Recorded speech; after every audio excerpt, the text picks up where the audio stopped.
Ancient wisdom and modern genetics just collided in a fascinating way. Scientists discovered that certain meditation practices may actually influence our longevity genes. But the story behind this discovery goes back thousands of years to a temple in Indonesia. That's really intriguing. What's the connection between these ancient practices and our genes? Well, at the Borobudur temple, there's this incredible meditation practice where practitioners sit with their palms pressed together at heart center, like a lotus floating on sacred water. They chant Hum Shivoham in rhythm with these massive temple gongs, and recent studies suggest these kinds of practices might be affecting what scientists now call the longevity gene.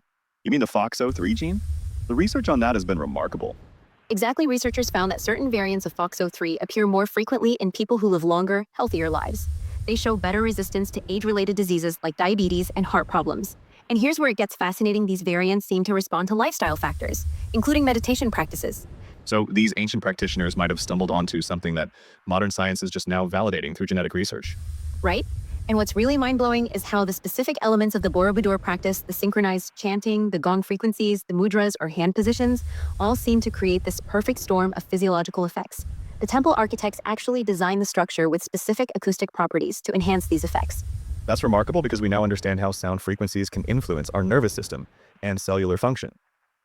The science of cymatics has shown clear patterns of how vibration affects physical matter. And when you combine that with the Sanskrit mantra, so Hum Shivoham, which means I am that, I am consciousness itself, you're creating this multi-layered approach that engages both mind and body.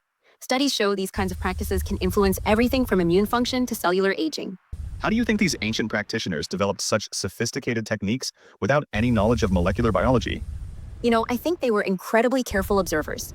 They noticed patterns over generations, what practices led to longer, healthier lives, what combinations of elements produced the most profound effects. They might not have known about genetic expression, but they understood the results. Well, that's quite similar to how modern science works: observation, testing, refinement over time. Exactly. And now we're seeing this beautiful convergence where modern genetic research is providing mechanisms to explain what these ancient practitioners discovered through experience. The FOXO3 gene is just one piece of the puzzle. Who knows what other connections we might find? That really challenges our assumptions about progress being linear, doesn't it?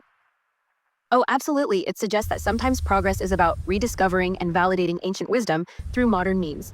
Like, these temple practices weren't just spiritual rituals, they were sophisticated technologies for human optimization that we're only now beginning to understand scientifically. So what do you think this means for the future of longevity research? I think we're going to see more integration between traditional practices and modern medicine. Imagine combining genetic screening with customized meditation practices or using ancient sound healing techniques alongside conventional treatments. The possibilities are endless when we stop seeing these approaches as separate paths and start viewing them as complementary tools for understanding human potential. That's such an optimistic way to look at the future of health and wellness. Well, you know what they say at Borobudur, the lotus grows most beautifully from the deepest mud. Maybe our best insights come when we're willing to look beyond our usual frameworks and embrace wisdom wherever we find it, whether that's in an ancient temple or a modern genetics lab.